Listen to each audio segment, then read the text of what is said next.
Hi friends, welcome to my channel. ഇന്നത്തെ recipe capsicum കൊണ്ടുണ്ടാക്കാൻ പറ്റിയ നല്ല ടേസ്റ്റി ആയിട്ടുള്ള ഒരു കറിയാണ്. എങ്ങനെയാണെന്ന് നോക്കാം.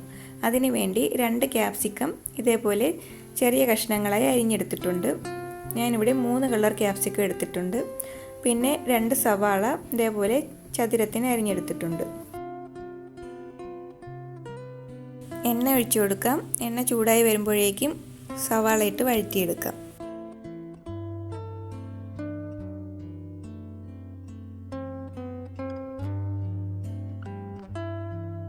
ഇതിലേക്ക് 10 അണ്ടിപ്പരിപ്പ് കൂടി ചേർത്ത് കൊടുക്കാം.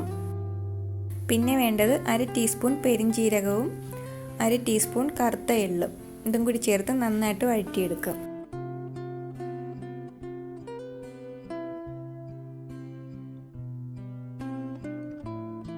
ഉള്ളി നന്നായിട്ട് വഴന്നു വന്നിട്ടുണ്ട്. ഇനി ഇത് നന്നായിട്ട് തണുക്കാനായിട്ട് മാറ്റി വയ്ക്കാം. തണുത്തതിന് ശേഷം ഇത് നമുക്ക് മിക്സിയുടെ ജാറിലിട്ട് നല്ല പേസ്റ്റ് പോലെ അരച്ചെടുക്കാം.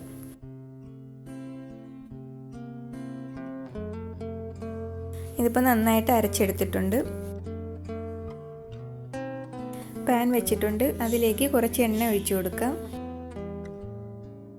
ഇതിലേക്ക് 2 അല്ലി വെളുത്തുള്ളിയും ഒരു ചെറിയ കഷ്ണം ഇഞ്ചിയും ചെറുതായിട്ട് അരിഞ്ഞത് ചേർത്ത് നന്നായിട്ട് വഴറ്റിയെടുക്കാം.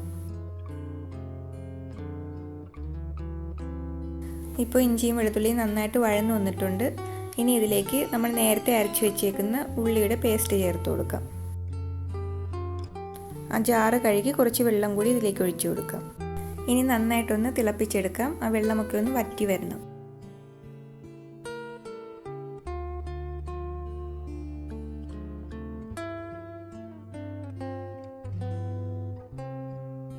ഇപ്പോൾ വെള്ളമൊക്കെ ഒന്ന് വറ്റിയിട്ടുണ്ട്. ഇനി ഇതിലേക്ക് പൊടികൾ ചേർക്കാം.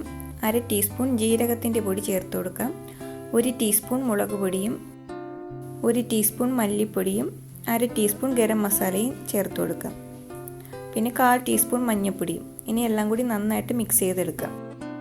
പൊടികളുടെ എല്ലാം പച്ച മണമൊന്ന് മാറുന്നതുവരെ വെയിറ്റ് ചെയ്യാം. ഇപ്പോൾ പൊടികളുടെ പച്ചമണമൊക്കെ മാറിയിട്ടുണ്ട്. ഇനി ഇതിലേക്ക് ഒരു തക്കാളി ഇതേപോലെ ചെറിയ കഷ്ണങ്ങളാക്കി മുറിച്ചത് ചേർത്ത് കൊടുക്കാം. നന്നായിട്ട് മിക്സ് ചെയ്തതിന് ശേഷം അടച്ചു വെച്ച് വേവിച്ചെടുക്കാം. ഈ സമയത്ത് ആവശ്യത്തിനുള്ള ഉപ്പ് കൂടി ചേർത്ത് കൊടുക്കാം.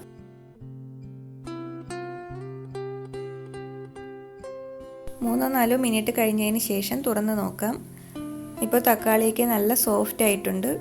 ഇത് നന്നായിട്ടൊന്ന് ഇളക്കി തക്കാളി ഒന്നുകൂടി ഉടച്ചു കൊടുക്കാം. ഈ സമയത്ത് ഇതിലേക്ക് 1/4 ടീസ്പൂൺ പഞ്ചസാര കൂടി ചേർത്ത് കൊടുക്കാം. പഞ്ചസാര ചേർക്കുമ്പോൾ കറിക്കൊക്കെ ഒരു പ്രത്യേക ടേസ്റ്റ് കിട്ടും. എരിയും എല്ലാം ഒന്ന് ബാലൻസ് ആയി കിട്ടും. ഇനി ഇതിലേക്ക് ക്യാപ്സിക്കം ചേർത്ത് കൊടുക്കാം. നന്നായിട്ട് മിക്സ് ചെയ്തെടുക്കാം. ഇതിലേക്ക് 1 കപ്പ് ചൂടുവെള്ളം കൂടി ചേർത്ത് കൊടുക്കാം. അണ്ടിപ്പരിപ്പൊക്കെ ചേർത്തേക്കുന്നത് കൊണ്ട് നല്ല തിക്കായിട്ടുള്ള ഗ്രേവി ആയിരിക്കും കിട്ടുന്നത്. അപ്പോൾ നിങ്ങൾക്ക് എത്രത്തോളം കുറുകിയ ചാറ് വേണം അതനുസരിച്ചുള്ള വെള്ളം ചേർത്ത് കൊടുത്താൽ മതിയാകും. ആവശ്യത്തിനുള്ള ഉപ്പ് കൂടി ചേർത്ത് കൊടുക്കാം. ക്യാപ്സിക്കത്തിന് ഒരുപാട് വേഗമൊന്നുമില്ല. ചെറുതായിട്ടൊന്ന് തിളച്ച് വരുമ്പോൾ തന്നെ കറി റെഡിയാകും. ഇപ്പോൾ കറി നന്നായിട്ട് തിളച്ച് വന്നിട്ടുണ്ട്. ക്യാപ്സിക്കമൊക്കെ ആവശ്യത്തിന് വെന്തിട്ടുണ്ട്. അവസാനമായിട്ട് കുറച്ച് മല്ലിയില കൂടി ചേർത്ത് കൊടുക്കാം. ഇപ്പോൾ നല്ല ടേസ്റ്റി ആയിട്ടുള്ള ക്യാപ്സിക്കം കറി റെഡി ആയിട്ടുണ്ട്. ചപ്പാത്തിയുടെ കൂടെയൊക്കെ നല്ല കോമ്പിനേഷനാണ്. അപ്പോൾ എല്ലാവരും തയ്യാറാക്കി നോക്കണം. ഇഷ്ടപ്പെട്ടെങ്കിൽ ലൈക്ക് ചെയ്യാനും ഷെയർ ചെയ്യാനും കമൻറ്റ് ചെയ്യാനും ഒന്നും മറക്കരുത്.